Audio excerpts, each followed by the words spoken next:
กันเถอะเราเศร้าไปทำไมอย่ามัวอะไรคิดร้อนใจไปเปล่าเกิดมาเป็นคนอดทนเถอะเราอย่ามัวสงสารทุกคนเราทนมันโลกคือละครอย่าเอามาเลยสุขทุกข์ยังเคยรักและเป็นเช่นกันปล่อยไปตามบุญและธรรมดาอย่ามัวสงสารยิ้มสู้มันเป็นไรฉันสำราญร่วมเบิกบานดวงใจลืมทุกข์ไปทำให้ใจเริงรื่นสุขกันจะดีอย่าไม่รออย่าทำงานน้อยนิดพอใจชื่นชีวิตจะดำรงอยู่ในคนคืนต่ออายุยืนยิ่งนิดเดียวให้ชื่นใจโลกคือละครทุกตอนต้องแสดงทุกคนทนไปอย่าอะไรยิ่งต้องสู้ไปจะได้สบายสุขกันเถอะเราเศร้าไปทำไมอย่ามัวอะไรคิดร้อนใจไปเปล่าเกิดมาเป็นคนอดทนเถอะเราอย่ามัวสงสารทุกคนเราทนมันโลกคือละครอย่าเอาเลยสุขทุกข์ยังเคยรักและเป็นเช่นกันปล่อยไปตามบุญและธรรมดาอย่ามัวสงสารยิ่งสู้มันเป็นไรฉันสำราญร่วมเบิกบา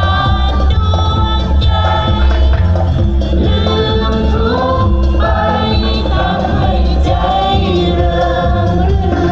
นสุขกันเถอะดีอย่ามัวรออย่าทำหน้าน้อยให้พอใจชื่นชีวิตจะดำรงอยู่ในคนคืนต่ออายุยืนยิ่งนิดเดียวให้ชื่นใจโลกคือละครทุกตอนต้องแสดงทุกคนทนไปอย่าอะไรยิ่งกันสู้ไปจะได้สบายโลกคือละครทุกตอนต้องแสดงทุกคนทนไปอย่าอะไรยิ่งกันสู้ไปจะได้สบาย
กำลังเชิดชู